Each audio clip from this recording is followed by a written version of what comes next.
Olá! Agora em julho você vai rever aqui comigo alguns programas que foram exibidos na TV Justiça. Em agosto, voltamos com mais novidades sobre o STJ. Você acompanha agora no programa como funciona o Superior Tribunal de Justiça. Vamos explicar o que ele representa para o país, quais são os assuntos que podem chegar até aqui e como surgiu esse Tribunal Superior. O STJ 25 anos está no ar.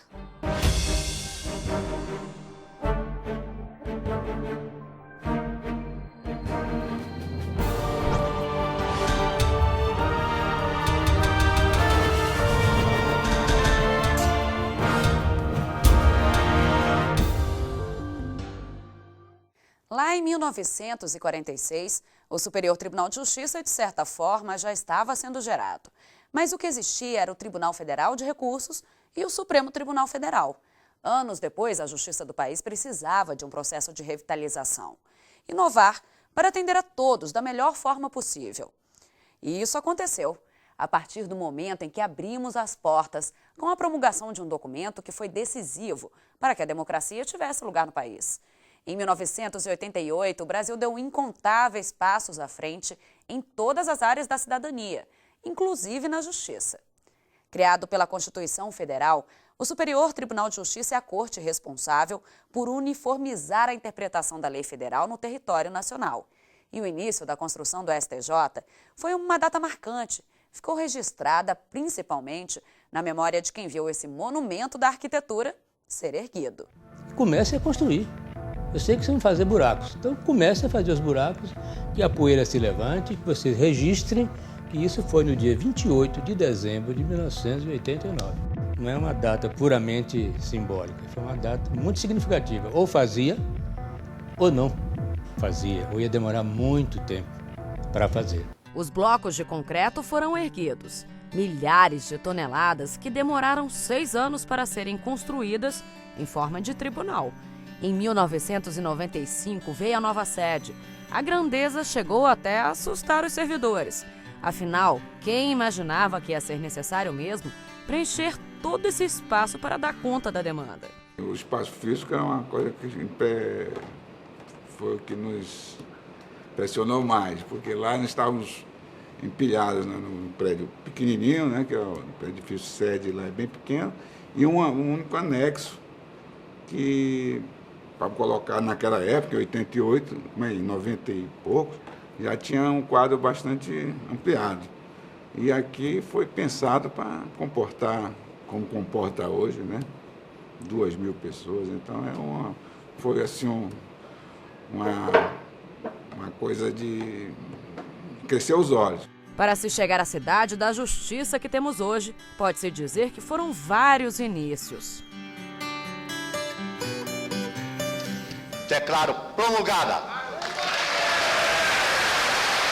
o documento da liberdade, da dignidade, da democracia, da justiça social no Brasil. Que Deus nos ajude que isto se cumpra. Veio a força para a justiça. A Constituição permitiu que os julgamentos fossem divididos e especializados. Para garantir o direito, a prerrogativa da integridade e da razão, havia também uma missão. Dar agilidade, eficiência e dar acesso aos mais necessitados ao Poder Judiciário. Então era esse tripé que nós imaginávamos que nós teríamos que trabalhar para criar condições para que esse tripé funcionasse. E o antigo Tribunal Federal de Recursos deu lugar ao STJ, integrando também servidores e ministros. Não era apenas colocar em prática o que está na linha da lei. As letras valem no papel, mas também precisam ser decifradas, entendidas e pensadas de forma firme, justa, uma determinação sensata.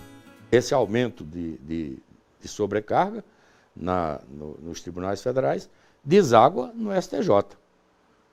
Hoje, mas antes era tudo no TFE, que não tinha a função de interpretar a lei. Nessas salas, o STJ julga praticamente todo tipo de assunto. As causas de direito de família, as causas relativas ao consumidor, né? Isso tudo se decide no âmbito do Superior Tribunal de Justiça. Por quê?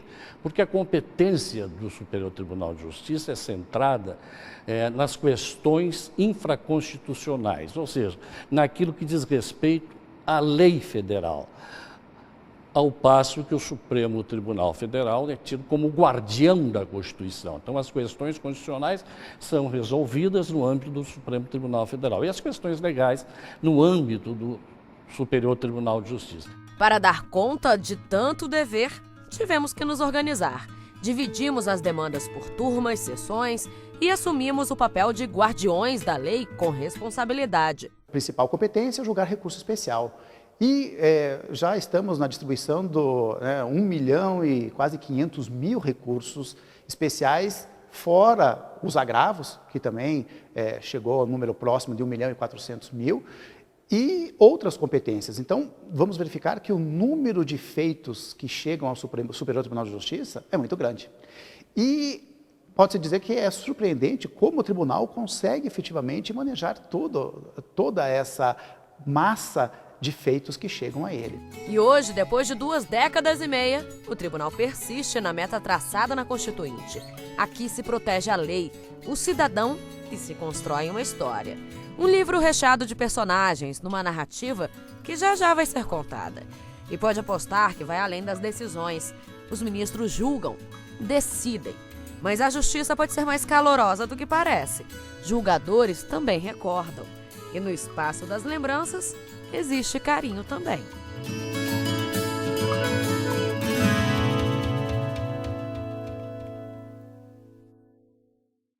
Quem fez e quem faz o nosso tribunal? Como é feita a divisão de julgamentos diante dos 300 mil processos que o STJ recebe todo ano? Você vai saber daqui a pouquinho. A gente volta já.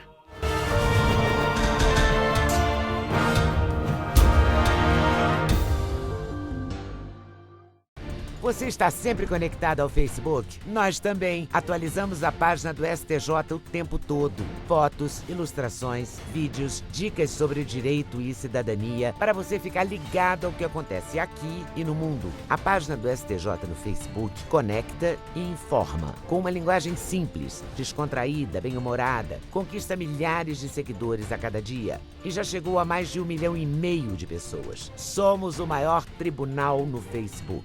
Espaço interativo. Aqui você pode conhecer melhor seus direitos e ainda participar de promoções, sorteios e jogos. De qualquer lugar você acessa as decisões que mudam o curso do país e saem das salas de julgamento e chegam até onde você está, em casa, no trabalho, em qualquer lugar.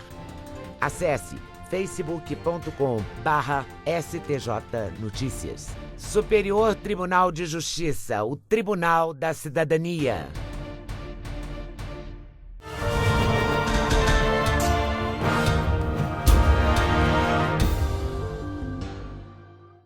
Mil 1.200 processos todos os dias. É uma demanda enorme.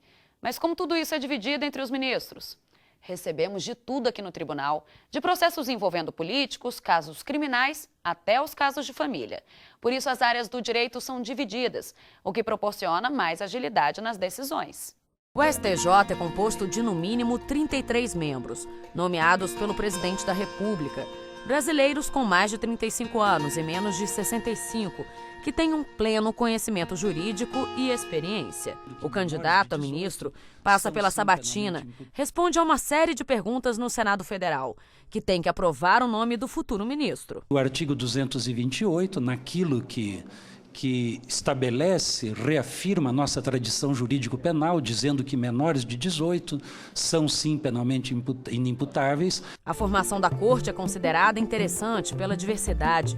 1/3 dos membros é formado por juízes dos tribunais regionais federais, 1/3 de desembargadores dos tribunais de justiça e 1/3 em partes iguais entre advogados e membros do Ministério Público Federal, Estadual e do Distrito Federal. Somos divididos em sessões e turmas.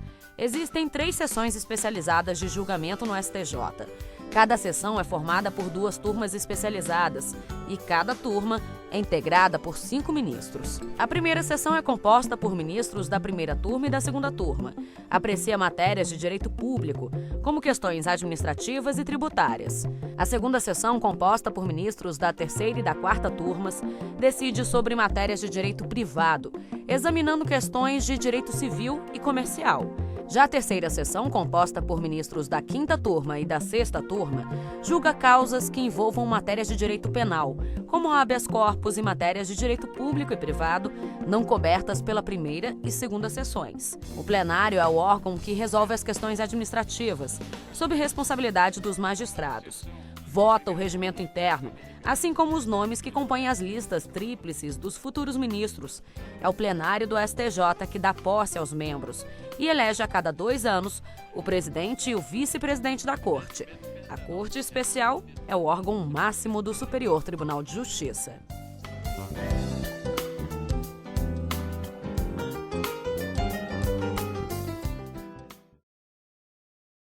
Você viu um pouco como é o funcionamento de turmas e sessões do STJ. Aqui no nosso estúdio, eu conversei com a Cláudia Beck, que é secretária de órgãos julgadores do Superior Tribunal de Justiça. E ela explicou melhor para a gente como é todo esse funcionamento. Cláudia, por que é necessário ter no tribunal divisão por turmas, sessões? Por que isso é necessário? Bem, quando foi instalado o Superior Tribunal de Justiça, o próprio regimento interno já previa a especialização por matéria das sessões e das turmas. O único órgão que não está sujeito à especialização é a Corte Especial, também por disposição regimental, e, naturalmente, essa foi a forma que o tribunal encontrou de se organizar para a uniformização do direito infraconstitucional pátrio, que é a missão principal do STJ. Até porque, Cláudia, ficaria um pouco confuso se não houvesse essa divisão, né? Naturalmente que os ministros estão preparados para julgar qualquer tipo de matéria e em outros graus de jurisdição também existe um critério de competência por matéria, mas certamente os trabalhos ficam mais organizados e a uniformização da jurisprudência, que é o foco, fica facilitada com essa metodologia de trabalho. E sempre foi assim desde o início, essa divisão? Na realidade, o tribunal se instalou com essa divisão específica em 3 áreas de especialização. As matérias eram direito público, direito privado e direito penal, exatamente como é hoje. Entre a data atual e a instalação do tribunal, houve algumas modificações decorrentes de emendas regimentais que determinaram a transferência de algumas matérias de direito público e privado para a seção que hoje é apenas penal. Mas essa situação se reverteu recentemente com outras emendas regimentais e retornamos ao status quo ante, isto é, o tribunal volta a ter 3 seções especializadas nas matérias de direito público, privado e penal, respectivamente, primeira seção, segunda seção e terceira seção. Agora vamos exemplificar que tipos de casos são encaminhados para determinadas turmas e sessões. Nas sessões, falamos anteriormente na especialização por matéria, né? Acho interessante explicar alguns exemplos, né? O direito público, por exemplo, é aquele que trata da matéria tributária, de direito previdenciário, por exemplo, né? Apenas para citar alguns. No direito privado, temos as causas de família e sucessões, temos questões atinentes ao direito comercial, por exemplo, ao direito societário e outras. E a matéria penal, obviamente, recai sobre todo o arcabouço de direito criminal existente.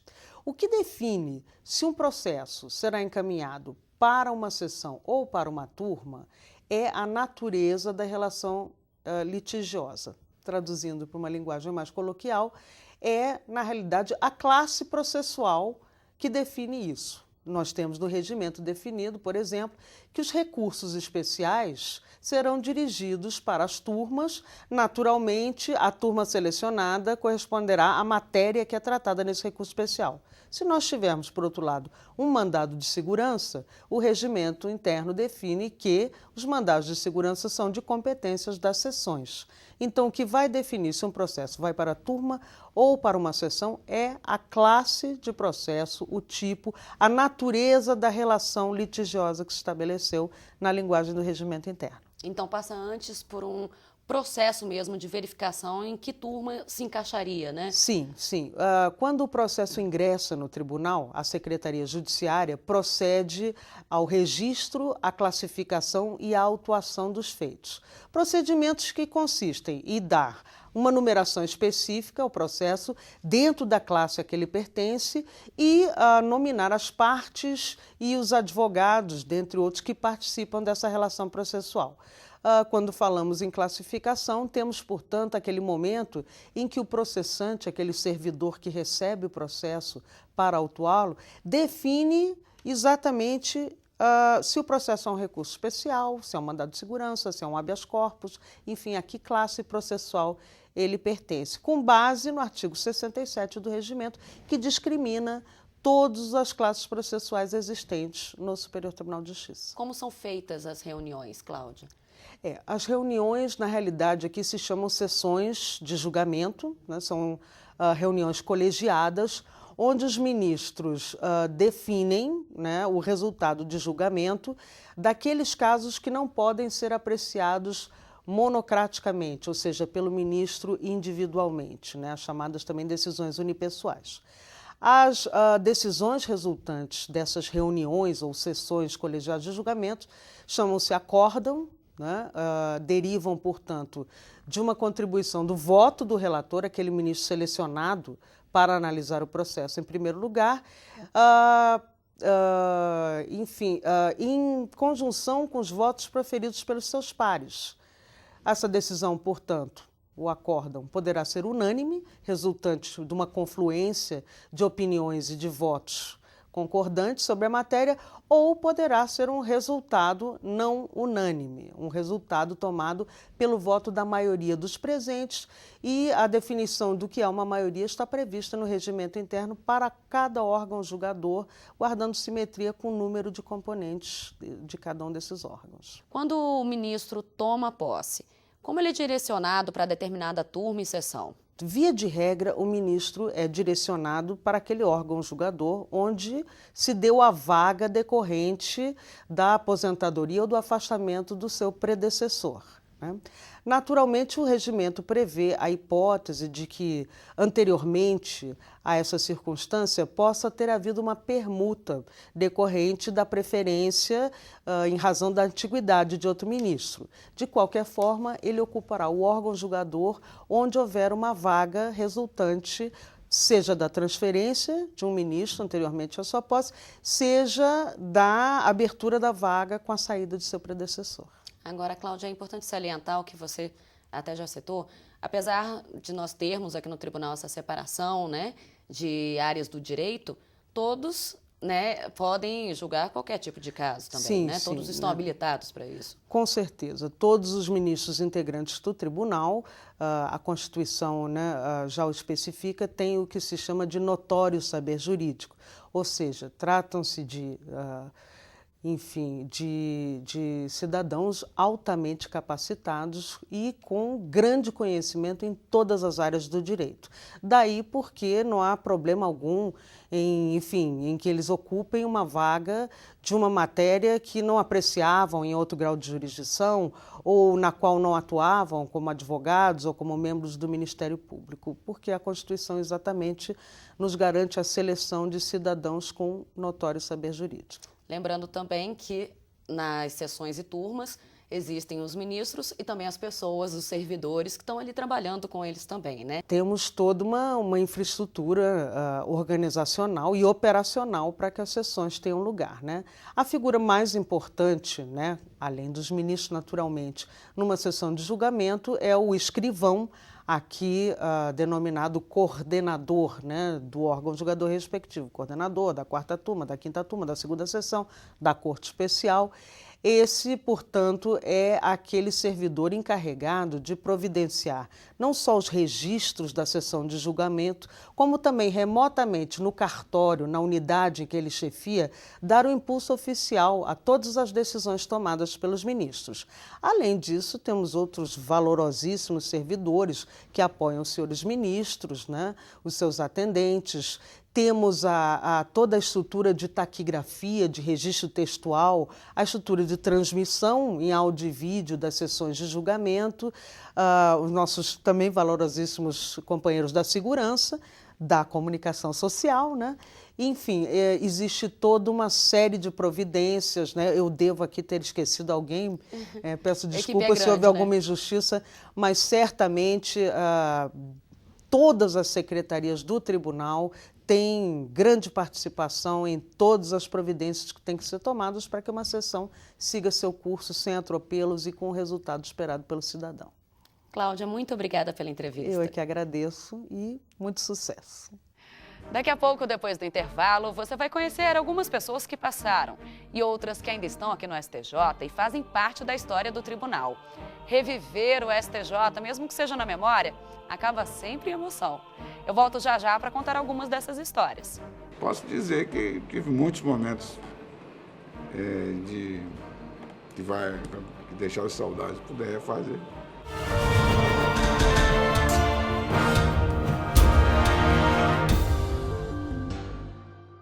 Curtir, compartilhar, repercutir, postar. Novas conexões que ligam pessoas em qualquer lugar do mundo. Cada vez mais conectado, o Brasil é o 4º país em número de usuários das redes sociais. Sempre inovando, o Superior Tribunal de Justiça conquista milhares de seguidores na internet. A marca é resultado da linguagem simples, atraente e acessível no Twitter, no Facebook e no YouTube. Onde tem o nome do STJ, tem informação segura, confiável, tem cidadania. No Facebook, milhares de pessoas levaram a página do STJ ao primeiro lugar entre os tribunais mais acessados no mundo. No YouTube, novos programas, entrevistas, documentários e reportagens especiais. E no Twitter, informação curta, rápida, atualizada. YouTube, Twitter, Facebook, o Superior Tribunal de Justiça acredita nas redes sociais e leva a cidadania até você. Superior Tribunal de Justiça, o Tribunal da Cidadania.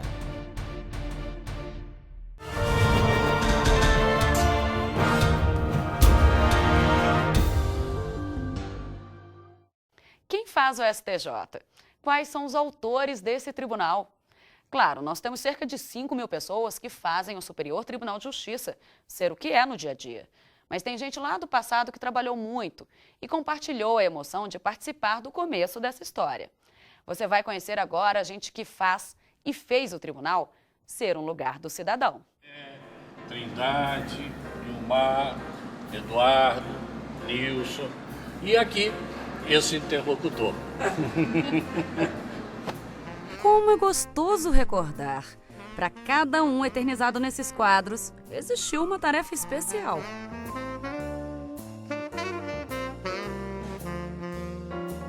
O primeiro processo do Superior Tribunal coube a mim. Primeiro processo. Número 1. Ele foi promotor público, procurador de justiça. Nilson Naves foi nomeado ministro do Tribunal Federal de Recursos e, quando o TFR se tornou STJ, permaneceu no cargo. Foi corregedor-geral da Justiça Eleitoral e presidente do Superior Tribunal de Justiça. 3 anos depois da aposentadoria, é possível dizer que viveu momentos e muitos aqui dentro. Eu tenho recordações, tenho lembranças, não deixo de ter saudades do tribunal, né? Eu fiquei 4 anos menos 1 mês no Tribunal Federal de Recursos. E no Superior Tribunal, eu fiquei 21 anos e 1 mês. Somado tudo isso, 25 anos. 25 anos de magistrado. E no trabalho de magistrado, é claro, teve lá suas preferências. E eu gostava muito de participar das sessões, né, para provocar o debate. Gostava muito de provocar o debate, porque eu sempre temi muito a unanimidade. O Nelson Rodrigues é que diz que a unanimidade é burra. Dizia isso, né? Então, eu gostava das sessões, de provocar, né? De participar. E acho que que deixei lá a minha contribuição, modestamente, mas deixei. Ministro Fernando Gonçalves se aposentou há 3 anos do STJ. Com saudade, porque decidir também pode ser algo cheio de satisfação. Eu tive aqui por aproximadamente 14 anos. Foi um período prazeroso na minha vida. Eu, como juiz de carreira, fui juiz federal, fui juiz estadual, fui procurador da República e fui desembargador. E eu gostei muito daqui do STJ, principalmente porque você aqui tem, na matéria legal, praticamente a palavra final de fazer o bem, de dar a cada um o seu direito segundo as suas necessidades e o seu merecimento. Temos que apresentar a você também o senhor Benedito Maranhão. Conheça um dos últimos servidores que pertenceu ao antigo Tribunal Federal de Recursos e que ainda está aqui no STJ, mas com prazo para entrar num período de descanso. É mais um protagonista de toda essa história, que se aposenta e deixa uma bonita contribuição, com um tom de agradecimento que sai até meio embargado. Posso dizer que tive muitos momentos que deixaram saudades, puder refazer. Eu posso dizer que houve muitos momentos que deixaram marcas na minha memória, principalmente no que se refere ao convívio, muitas pessoas de extremo valor, colegas inesquecíveis, de personalidade notável, chefes, diretores, dirigentes, ministros, que imprimiram sua marca indelével, não só na minha memória, como também na história do Brasil.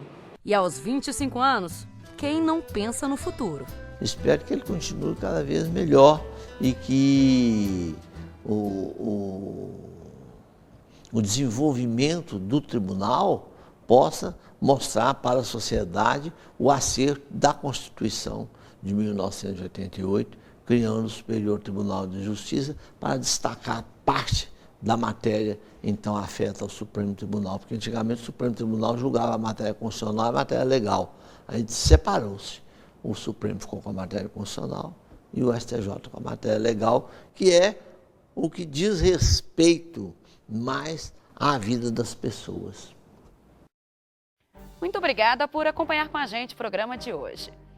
Na semana que vem você vai conhecer mais um pouco da história, não só do STJ, mas da Justiça Brasileira. É um passeio pelo museu aqui do Tribunal. Você vai se deliciar com as histórias. Você vai conhecer também e até relembrar como alguns objetos bem antigos eram usados e hoje se tornaram relíquias. Eu conto com vocês. Até semana que vem.